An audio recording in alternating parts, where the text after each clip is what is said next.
a few days ago, Wikner was being accused of smuggling gold with his jet to the UK. Now, Adam, a white Zimbabwean who stays in the UK, he said, "My flights are Wikner are not just flights in J. His jet cost a lot of money to fly Jesina Tarukano. So, Hanzi Muharare, Domurukulo dewa gold, raw gold, and then Wikner oyenda kuno collector Nairobi and also Dar es Salaam. So Mkomana Arkunzi is a runner for other African presidents as well. So after I collect gold, Anova Pura, my borders akawanda, like he is not relationship that he has created mu Africa munom hachasechwa ndegega ichasechwa. Saka Africa yesanza ngachicollector gold till azosvika kuNigeria. Then kuNigeria ndokunozobikwa mapepa. Zvokuti havatozomboona kuti ndege yabva kupi iri kuita sei. Vabika mapepa muNigeria vozopfuurira kuenda zvavo. Hanzi flight yake painolenda kuUK anobva ashandisa company yake inonzi Dolintel, and iyoyo ndio inozoshandiswa to trade gold. Paanozodzoka kuno kuHarare, anenge atova nemasuitcases of cash. So he's doing money laundering for the state. Basically, that's what he is doing. So now Wikner wants to sue Adam. Arguti is desperate for relevance and attention, and he wants to tarnish his reputation as a successful businessman of unquestionable integrity. And he's an idiot. He's also racist, and what he did was cybercrime, and he will take legal action to bring him to order. He has never been involved in the trade of gold, never owned a gold mine. The only gold carats that he's familiar with are his watches valued at over 5 million. So Hanzi is poverty-stricken and very ignorant. He only goes to the UK for personal and business engagement in the UK. Ku Abuja kwaanolenda lofunga ndanchisa ma receipts nechi. Ku Abuja kwaanolenda lofunga kana mchitarisa ma status a Wikner anenge achitotaura kuti now in Abuja refueling ndakatomboiona yakadai. So arikuti Abuja ndoko anoita refueling because ndege yake cannot fly. Capacity yacho yepanoiswa yetank yacho haikwanise kusvika kuUK directly, so he refuels in Abuja every time. Ndosaka achigara ari kuAbuja. There's nothing that happens in Nigeria according to him. He has many investment in Southern and Eastern Africa of renewable energy. That's why achingo travel Kenya, whatever, Tanzania, and kune ma businesses ake. So zvekunzi yeye ari kutora gold ari kucollect hanzi aiwa hakuna zvakadaro. Indangoti every time he respond to things kazhinji it will be true. Handisuda kuti nyaya ndeyechokwadi kana kuti chi, but ndangoti kakawanda kacho mukaona akuresponda chinenge chiri chokwadi. Padivorce settlement yake aita sei? Aiuya akaoresponda because aiziva kuti panapa zvinhu zvacho zvaibva zvamurwadza. Imba yake yekumusha kana chiri chokwadi chiri kutaura nevanhu anobva ada kuyazozvidefenda. Akadii anoda kuyazozvidefenda all the time. Isusu hatisi mabalance. This guy is a journalist. He's an award-winning journalist who did his research according to what he said. He said he did his research and that is what he found out about zvinhu zvaWikner zvaari kuita. I support him. I support him because chinoita kuti mukomana all the time agara in briefcases emari akawanda kudaro chii anoiona kupi cash and anopinda nayo sei. How does he enter with so many thousands of dollars? And inobva kupi mari yake Wikner yese yoyo?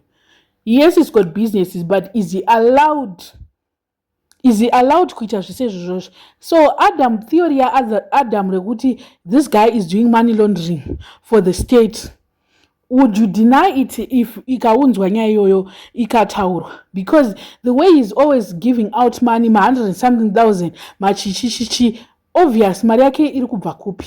Kana tikada kuzvi haasi kuwacha here mukomana uyu, haasi kuwachira state here, ndo zvatoda kuvhunza. And why is it kuti iye vanhu vachitaura vachita sei zvinhu zvake ngazvingounzwa to order? Kana achiti I'm a man of integrity with unquestionable integrity, ngaafane kungotaura zvinhu zvake zvingori uyu, not kuti he publishes something else isusu tichiona zvimwe zvinhu. So we cannot deal with that, Mr. Chivayo. We are not fools. To make matters worse, there's a paper trail that he presented. Company yake, companies acho eku-UK anenge achiite mabusinesses akavhurwa with last year angori ne1 year chete. According to the investigations that are happening, they are only like 1 year avhurwa macompanies acho ari kunzi ari kudhila nawo. So zvegold zviri kunzi zvakatanga nguva iyoyi. Zvegold zviri kunzi zvatanga patanga kuita ndege, fly in fly out, ndo pari kuitwa patanga kuita ndege papapa. And macompanies acho akaregister haana time avapo, saka hatina kunyanyopusa zvekutodaro, hatina kunyanyota uyuyu madzungairwa. And problem iri kutoitika kanzi kupusa kwake ndekwekuti ari kutora mapictures evidence nema-presidents. Why is it kuti anenge achingogara ari kuma-state house? So ndo madhira ari kunzi ari kuitika egoridhe, ari kuwachira vanhu vakawanda mari muAfrica muno, because ndiye akaziya mukoto, ndiye ane link. So mapresident ari kumutrusta nemalinks ake. We might be having another gold mafia season 2, but different actors and methods. Ndo zvandiri kutongoona. That's what I can conclude, kuti we might be having paipe pakaburitswa gold mafia. They were so careful, they went down and draft the new methods to use. Havachashandisa ma-airport edai, havachashandisa marutsa avaishandisa, because it's now risky. It can easily be traceable. Why is it ana madzibaba ive vanoshandiswa vanoenda unoitiswei ana madzibaba vaive? Hakuna kusina bribe even ku-UK kwacheko kunzi kunoitwa mathara search, kunozoitwa chakati. Hakuna nyika isina bribe. Chero as much as vanhu veku-UK tinonyatsozoti crime ishoma and mapurisa it's so hard to bribe, but there's a percentage tinogara tichiona wani mauya anobribe akawanda. Macases acho anozongobuda wani. Mukati hakuna bribe manje ka zvinenge zvatoita against what we see on television, what documentaries that we watch, zvinobuda pamanews futi as well.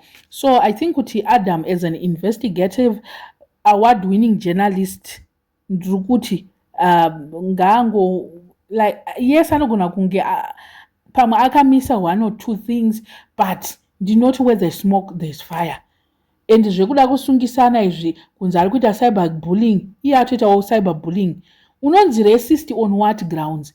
And unonzi idiot, isn't it cyberbullying?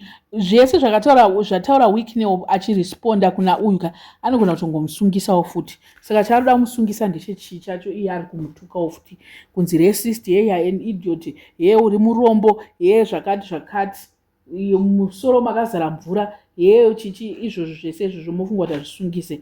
I don't know what you guys think, but Wicknell has got a problem of coming to explain to himself each time true rumors, panobuda marumors echokwadi chaiwo chaiwo, anouya otaura nyaya dzake. I don't know what you guys think. Inyaya iyi mukuibatawo sei? Chisati chasungiswawo panapa, isati ina ndamari chirakandisungisa akada kuclaima mari, handina mari. The only thing chandinacho ihembe dzandopfeka, ngauya atore hembe.